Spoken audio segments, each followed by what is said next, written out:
Imagine waking up every morning knowing the entire universe depends on you brushing your teeth properly, saying the right prayers, and wearing a fake beard. That was life as a pharaoh, a job that sounded glorious but came with more bizarre rituals than a cult meeting in the desert. Because in ancient Egypt, kings weren't just kings. They were gods, living, breathing, slightly sunburnt gods. And with that divine title came duties that made royal life look more like a 24/7 performance than actual ruling. So today we're going deep into the secrets of those golden rulers, the wild, awkward, and sometimes jaw-dropping rituals they couldn't escape, no matter how powerful they were. The daily grind of a god. Now, when most of us think of ancient Egypt, we picture pyramids, gold, and eyeliner sharp enough to cut glass. But behind that image was a ruler who had to wake up before sunrise, not to conquer enemies or hold council, but to take care of the god's breakfast. Every single day, temples across Egypt performed rituals at dawn, noon, and sunset. Offerings of food, incense, linen, wine, all the luxuries you'd expect for a godly meal. And technically, the pharaoh was supposed to perform all of it, personally. Of course, that was physically impossible. Egypt stretched for hundreds of miles, so priests acted as royal stand-ins. But they did everything in the king's name. If the priest bathed a statue, it was the pharaoh doing it symbolically. If incense burned, it was his devotion floating up to the heavens. And that meant the pharaoh himself had to stay in a constant state of purity. No bad habits, no skipping prayers, no unclean thoughts. He had to live as if a god might literally walk in at any moment for a surprise inspection. So yeah, imagine ruling the most powerful empire on earth while also being the temple janitor for every god in existence. But being a divine multitasker wasn't the weirdest part. Sometimes the king had to trade his throne for a shovel. The king who farmed his own fields.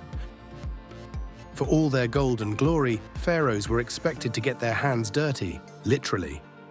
Once a year, during festivals dedicated to the fertility god Min, the ruler had to step out in front of everyone, grab a hoe, and plow the first line of soil. Now, to the crowd, it wasn't just farming, it was symbolic magic. By turning the soil, the pharaoh was ensuring Egypt's crops would thrive, the Nile would flood properly, and everyone would eat. The land's fertility was believed to mirror the king's own vitality. In other words, if he looked weak, Egypt would go hungry. So there he was, the son of Ra, sweating under the sun, pretending to be a farmer for the sake of cosmic balance. It was part ritual, part royal theater, and part PR stunt. But it worked. Every movement said, as long as I'm strong, the land will flourish. And believe it or not, things got even stranger when pharaohs dressed up for the job. Because nothing says divine authority quite like a fake beard and a bull's tail. The pharaoh's costume party. You've seen those long braided beards on statues, right? The truth is, pharaohs weren't growing those, they were wearing them, even the women. That's right, when Queen Hatshepsut took the throne, she wore the full kit. Royal kilt, cobra crown, and a glued-on beard that screamed, "I am the boss." Why? Because the beard represented Osiris, the god of the afterlife, and by wearing it, the pharaoh became part divine. It wasn't fashion, it was mandatory cosplay. And if that wasn't odd enough, they also strapped on a bull's tail at the back of their belt. It dangled behind them like an ancient badge of manliness, symbolizing power, strength, and fertility. So picture it, a ruler in gold, wearing a fake beard, a tail and eyeliner thick enough to survive a sandstorm. They looked fierce, yes, but also a bit like they were heading to a very strange costume convention. But these weren't just outfits, they were statements. Every stitch, every symbol told the world, I'm not just ruling for the gods, I am one. And that belief carried over into war, where pharaohs didn't just fight with swords, but with something much stranger. Curses and clay, pharaohs' magical warfare. When Egypt went to war, it wasn't all chariots and spears. Sometimes victory started with a lump of clay. You see, the pharaoh's priests practiced something called execration magic. They'd take clay figures or pots, write the names of Egypt's enemies on them, foreign kings, rebels, demons, and then curse them. They'd spit on them, stomp on them, break them to pieces, even burn them. It was ancient psychological warfare. Destroy the enemy's name, destroy their power. And this wasn't a backroom superstition. It was an official state ritual. Archaeologists have found thousands of these shattered enemy dolls buried near fortresses and tombs, each one symbolizing an enemy destroyed by magic before the real battle even began. So while soldiers sharpened swords, priests sharpened their spells. Because in Egypt, wars weren't just fought on the battlefield. They were fought in the spiritual realm too. But even divine rulers had to prove their worth the hard way, through sweat, endurance, and sometimes public humiliation. When pharaohs had to run for their job. After 30 years on the throne, most kings today would expect a statue or at least a retirement ceremony. But ancient pharaohs, they got a track meet. It was called the Hebsed Festival, a royal rejuvenation ritual meant to prove the king still had the energy to rule. And the test was simple. Run. Literally, the pharaoh had to sprint around a courtyard in full ceremonial gear, crown, robe, bull tail and all, to show he still had divine strength. If he completed the laps, it symbolized that Egypt's ruler was still in harmony with the gods. If he stumbled, well, that wasn't exactly a great omen. In some depictions, the pharaoh even shot arrows in the 4 directions, symbolically conquering the world again. It was like a royal performance review, except failure could curse your kingdom. So yeah, imagine being 70 years old, wrapped in linen, and having to jog laps in the desert heat while your entire nation watches. Ancient Egypt really took earning your crown to a whole new level. But while that ritual tested the king's body, others went after something much darker.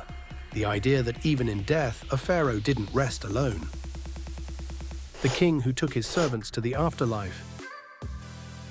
Here's where things get grim. In the earliest dynasties, when a pharaoh died, he didn't go to the afterlife solo.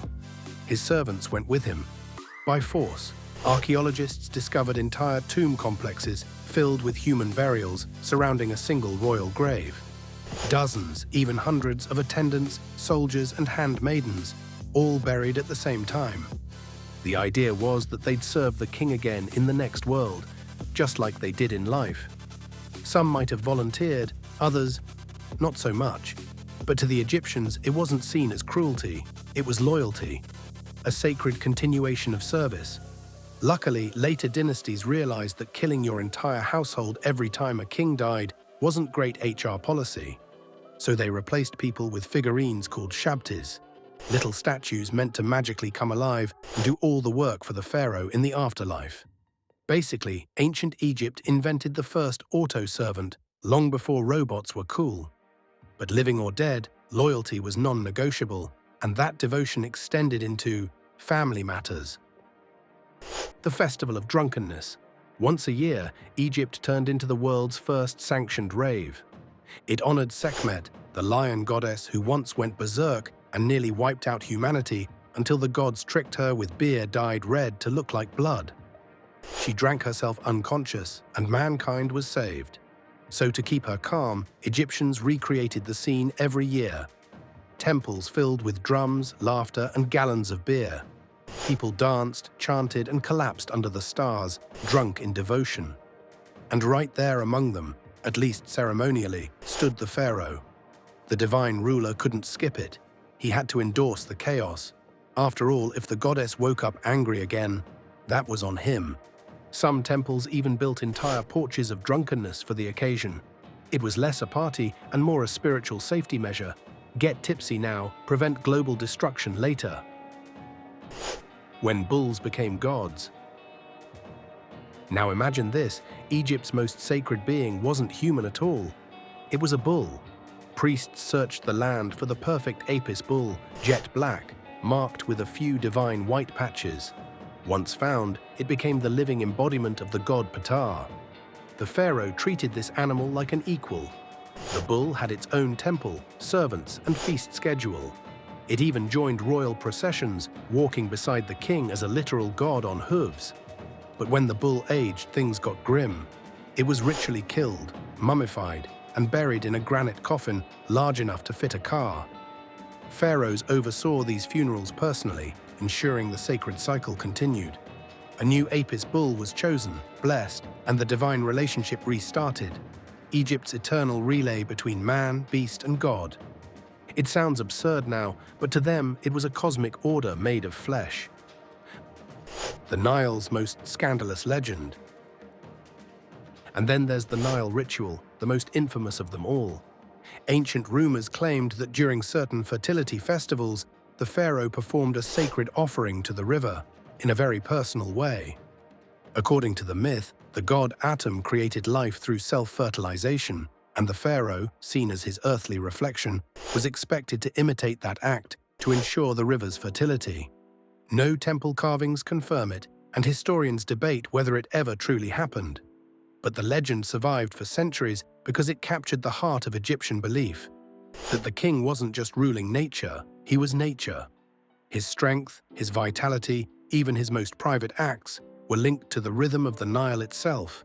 It's unsettling, a little hilarious, and completely fascinating because it shows just how far divine duty could go. The price of being a god. Behind the gold masks and cosmic symbols was a lonely truth. Pharaohs were trapped in rituals designed to prove they were more than human, even though they were just as mortal as everyone else. They had to drink for gods, run for gods, farm for gods, and occasionally embarrass themselves for gods. Every sunrise meant another performance to keep the universe running. If they failed, Egypt could fall into chaos, or so everyone believed. Their crowns weren't just ornaments, they were burdens. And for thousands of years, pharaoh after pharaoh carried that weight, until time buried their rituals in sand and silence. Now we look at their statues and see perfection, calm, eternity.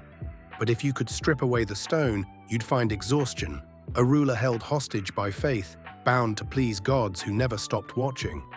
So the next time you see a pharaoh's face in a museum, remember, that flawless smile hides the cost of divine duty, a lifetime of strange, sacred rituals that made them legends, but never let them be free. If you enjoyed uncovering these forgotten secrets of ancient Egypt, hit that subscribe button, drop a like, and share your thoughts in the comments. Which pharaoh ritual shocked you the most?